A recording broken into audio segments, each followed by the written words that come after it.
Well, I was 16 when I was sitting in a synagogue listening to two people who had escaped from the camps in Germany. They brought them over here, and they told us about the concentration camps.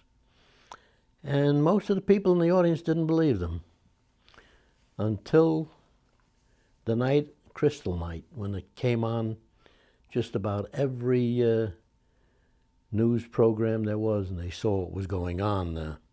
Then they began to believe. But I was only 16 when they told that story, and I believed them. And it got me really angry. So it stirred me up. And when I was near 17, I was boxing, and I had a contract to become a professional.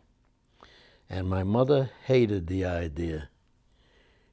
She just despised the idea I'd come home with blood on the towel, even though I told her it wasn't mine. Didn't matter.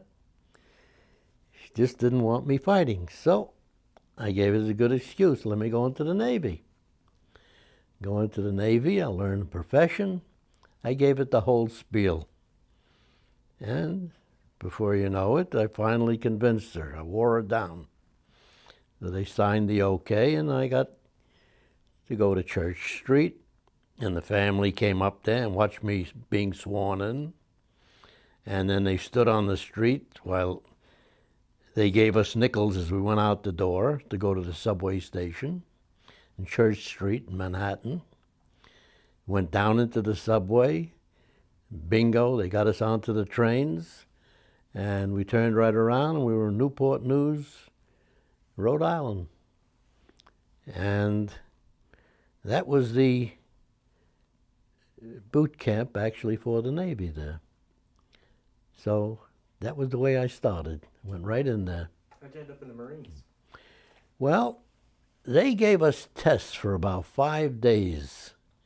We just kept writing and writing and writing. At the end of 5 days, everybody was designated to a certain point. 15% were going to go to school. 85% were going to go directly to sea as seamen. I was in the 15% that they chartered for a school, and for me they decided I was going to become a corpsman. I don't know. Maybe it's the fact that there's a lot of Jewish doctors. But it seemed to me there was a lot of Jewish corpsmen. So what was your medical training to become a corpsman? The only training that I had at that time was in high school. I was a first aid man. Okay, we're going to redo that just because Now the thunder's getting louder. That's thunder. that's. Oh yeah. That's, So I'm going to ask you again. So again, what was the medical training that you had to go through to become a corpsman? well, I was a first aid man for the basketball team in high school. So that was the way I got my letter in high school, by being a first aid man. I just did it for that. Never thought I'd go into any place as a corpsman, especially not. The wildest thing I ever even thought of. Just wanted to fight Nazis. And before I turned around, within 5 months, I had been through Corps School, where we studied like son of a guns. They put us through a 6-month course in 2 months because they were so desperate for corpsmen. And if you didn't pass your tests, you didn't get a half a day off on Sunday, and everybody wanted off. Me in particular, I was in Brooklyn, 15 minutes from home, and I only got home once. That's how much the training was. You just didn't have a chance to breathe. Up in the morning, do your acrobatics, bingo, you go right to work. Till 9 o'clock at night. They really stretched it out. And it was tough. Then they shipped me off. My mother came down to the graduation. She was very happy to see me graduating. Didn't know what was going to happen afterwards. She had no idea what was coming. Neither did I. But my brother and the rest came down and watched me being graduated. And then we got on buses, waved goodbye again, and we were on our way to Chelsea, Massachusetts. and we ended up at Chelsea Naval Hospital. And I became a corpsman, so to speak, in the wards. I did what they told me to do. I sat for the first time on a death watch until about 3 o'clock in the morning, and I listened to the man breathe his last breath, and then I called the doctor, and then the family came in, and that was a weird experience for me. But even weirder was working in the morgue. There had been an accident in the bay, and one ship had been really crushed, and they only found a portion of the body of the guy. His legs were severed. He had 2 arms, but 2 legs were gone. And I watched them take the body and take the fingerprints, roll the hands, and my first experience with a dead body, so to speak.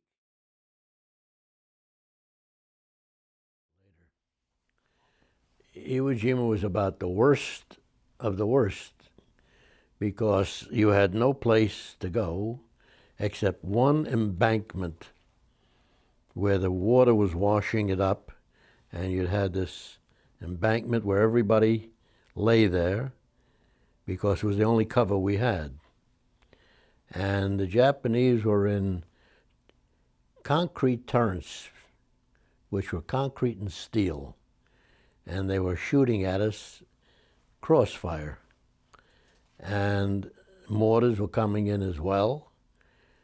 It was concentrated fire on a beach that was about 1.5 blocks long. That's about all it was. And we came in, actually, every time we went in, we were either in the first or the third wave. This time we thought we were great. We were coming in on the 12th wave. What we didn't understand was that they didn't open up fire until the 6th wave. So by the time we got there, the place was strewn with bodies. They had just waited for enough people to get there so that they could really cut them up. And all I heard for the next few hours was corpsman, corpsman, corpsman. You just kept running. And the first guy I took care of had ash blown into his eyes from a shell, and he had this volcanic ash in both eyes, and he was screaming because the pain was cutting into his eyes. I immediately propped him backwards and took canteens of water and washed his eyes out the best I could. And I was a good scrounger. I had ophthalmic ointment that I had taken from the sick bay, part of my little bundle of joy that I had there, whatever I needed. And I put the yellow ophthalmic ointment into his eyes, and it seemed to stop him, and he could more or less bear it. And I just put bandages over his eyes, and as soon as one of the ships came in, one of the landing craft, we shoved him aboard there and sent him back to one of the boats. And the last time I saw him. And then they called me out to go over the top of the ramp. There was a guy who was still alive because everybody out there was dead. But one guy was hollering for help, and I was the closest corpsman, or the only one who would admit he was a corpsman, maybe. I don't know. I was looking over the ramp, and he was moving his leg, trying to get away from the bodies that were there, because everybody else around him was dead.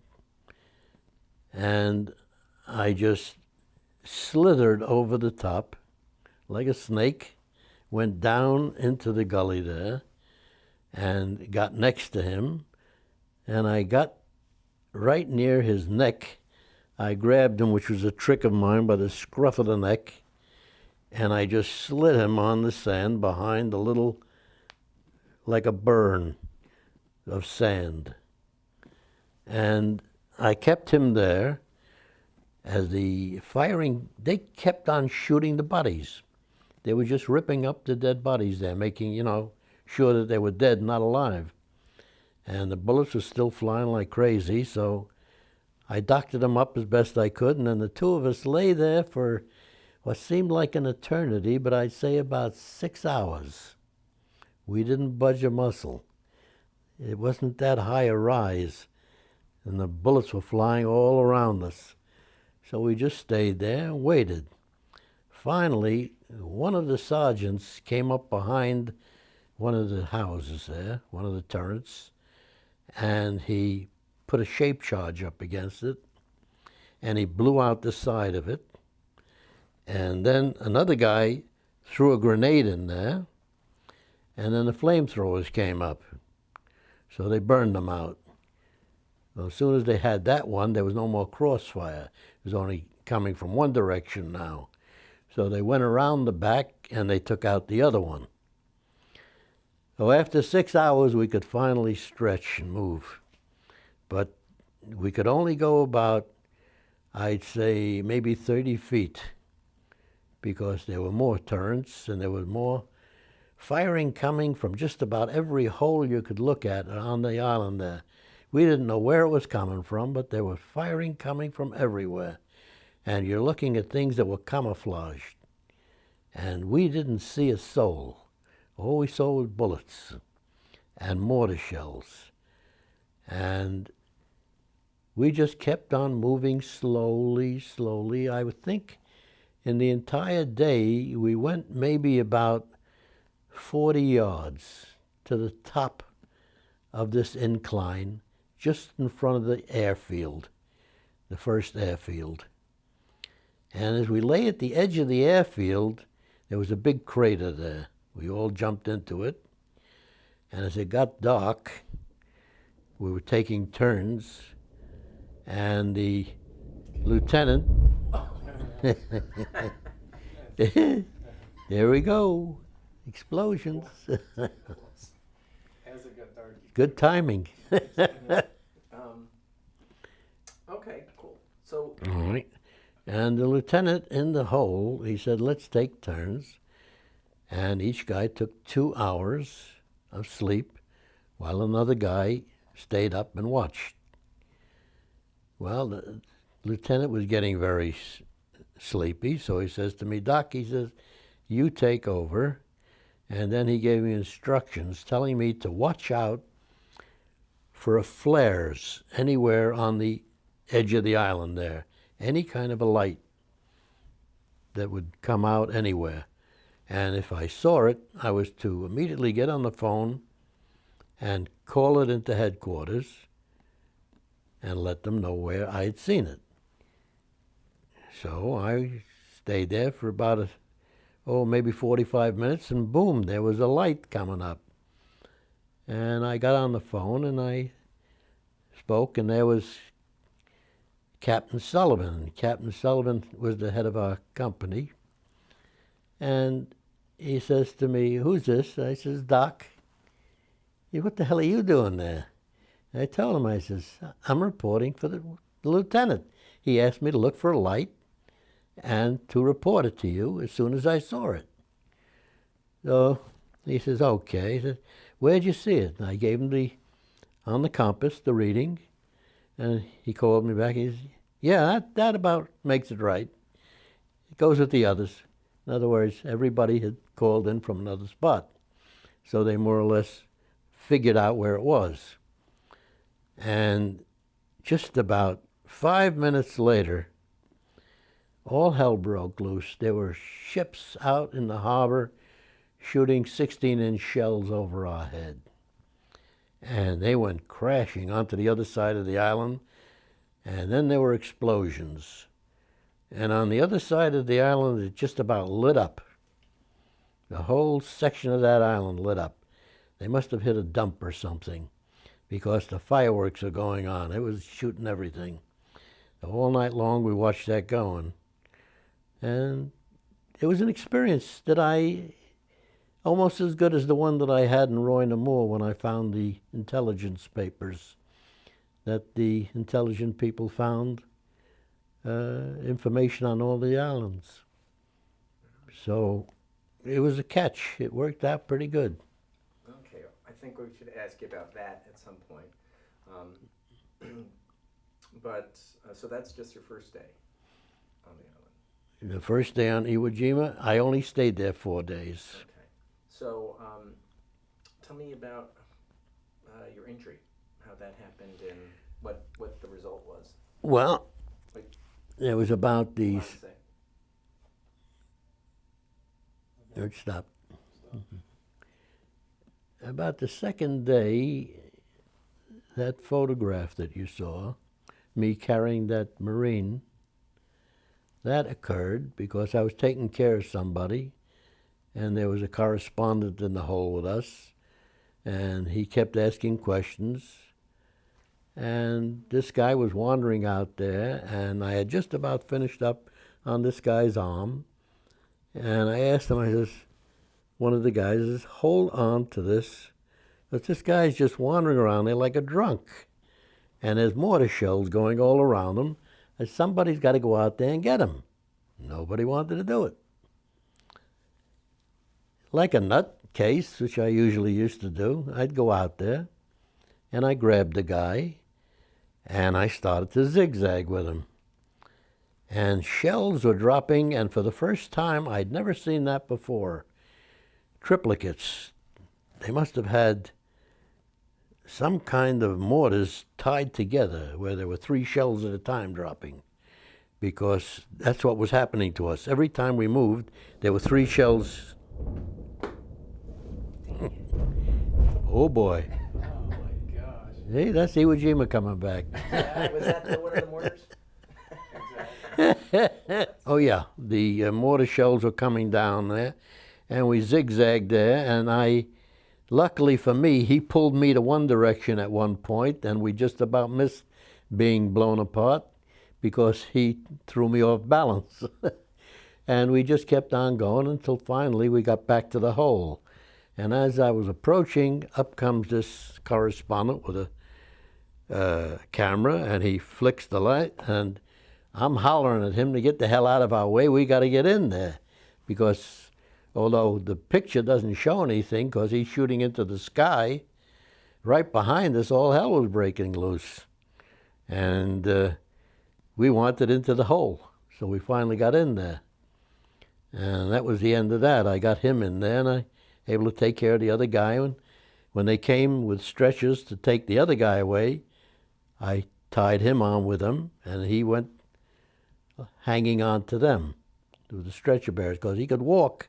He just didn't know where he was going.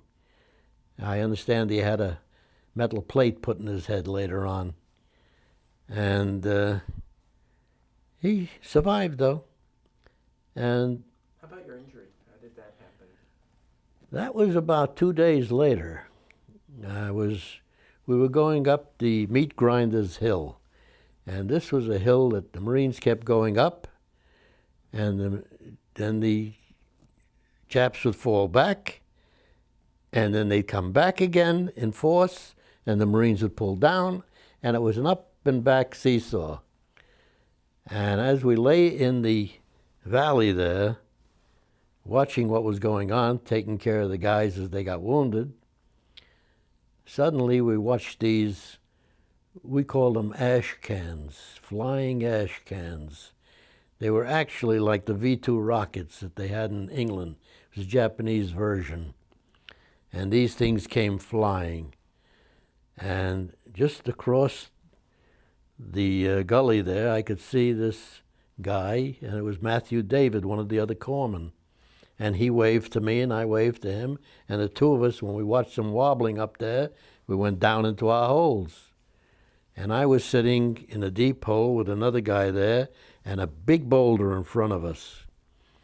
And down came this, one of them, just where Matthew had just gone down. And I got up to go over there, and one of the sergeants waved me off. There was nothing left of him. He was gone.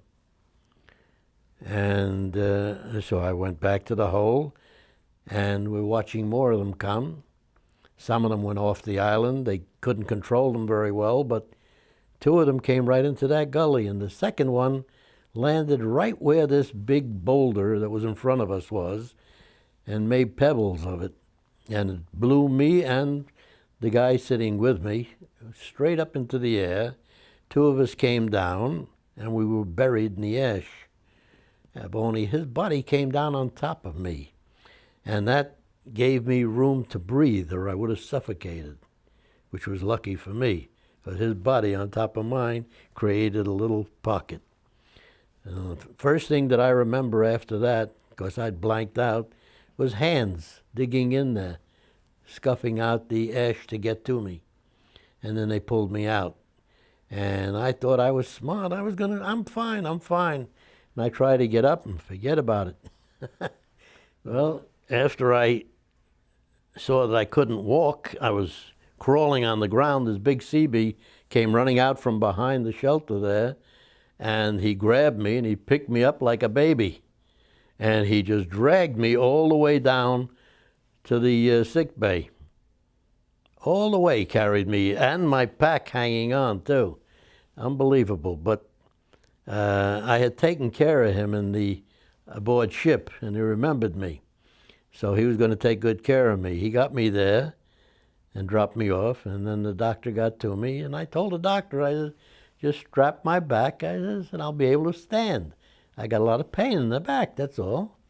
He wouldn't do it. He said, no, you're going back.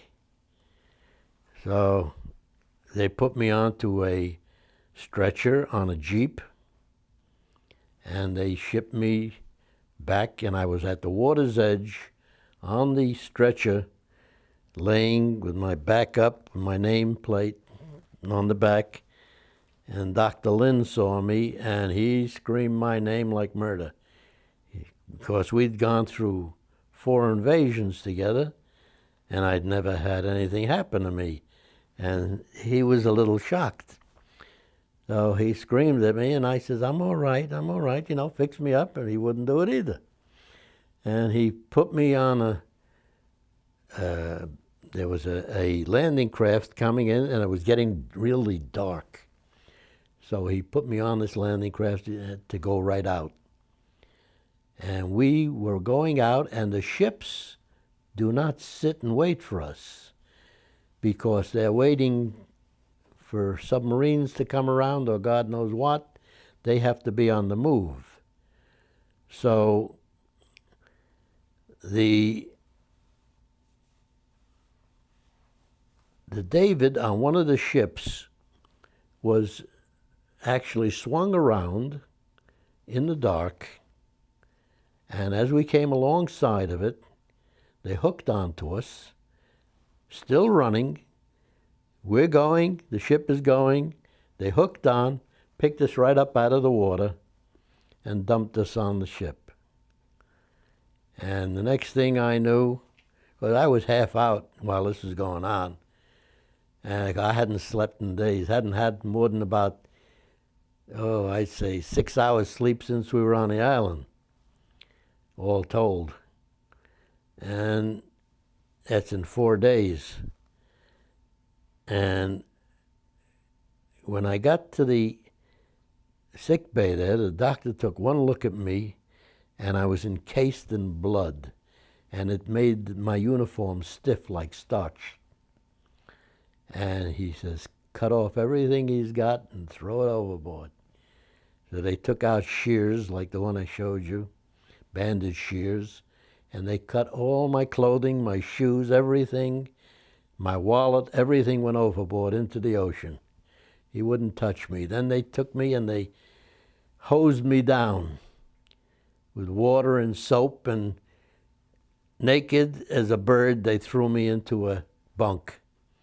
And I slept for about 12 hours. Now that's Roy Namor. Roy Namor was the first.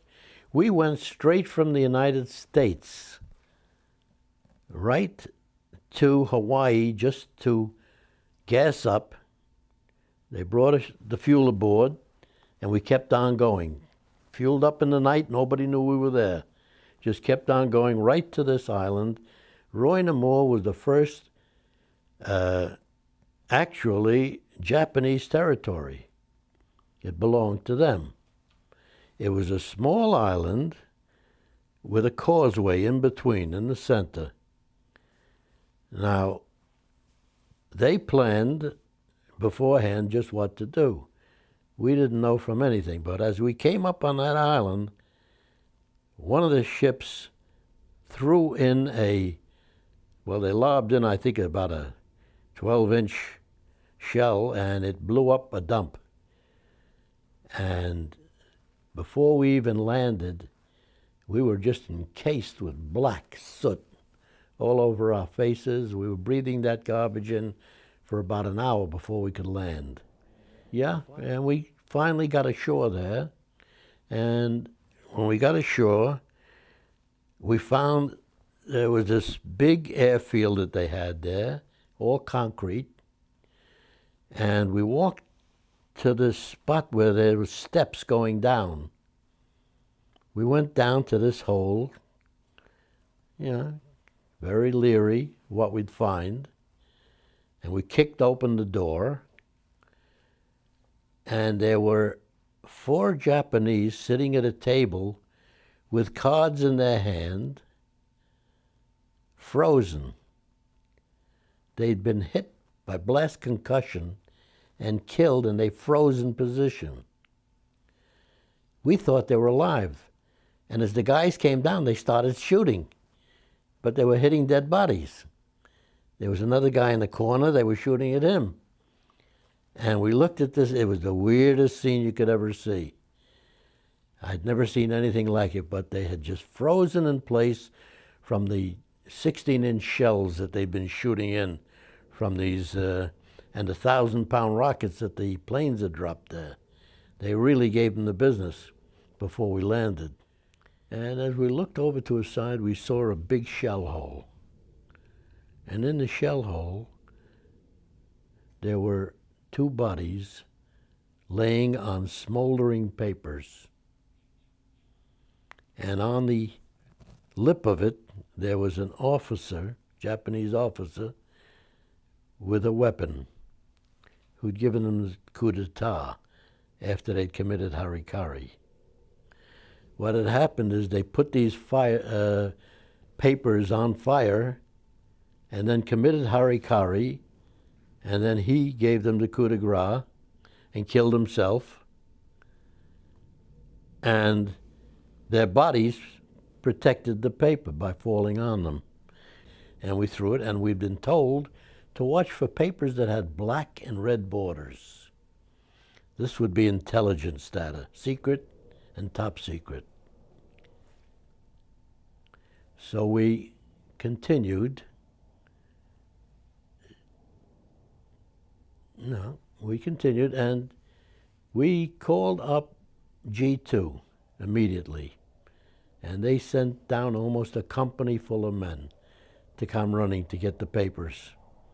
There were thousands of papers. Well, G2 came down, everybody grabbed papers, and they all started going back. And about a month later, when we got back, after the operation, they sent us a memo thanking us. They'd gotten information on just about every island in the Pacific. A lot of it was going to save lives. So I would say that's probably the most important find we ever had, because I don't know how many lives were saved by all the information, because they had information, they tell us, on even where they put the equipment to blow up the guys trying to make a landing. Everything was in that top intelligence stuff that in the red border that we had found. So we were given a commendation for it, basically. So how many were in that group, and tell me about how you were acknowledged for it? Oh, we weren't acknowledged at all. There was just me and 3 Marines. That was it. Actually, the acknowledgement went to the outfit.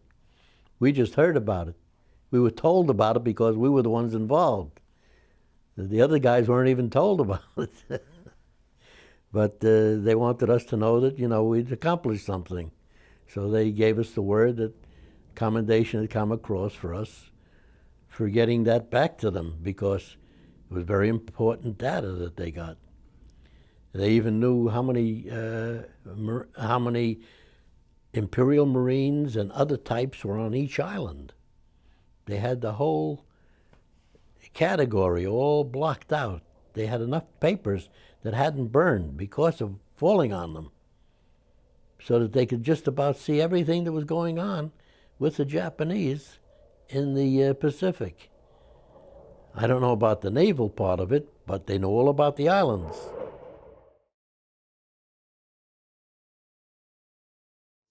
Well, Saipan was almost as bloody as Iwo Jima, only it didn't happen in such a small island, because Saipan was 27 miles.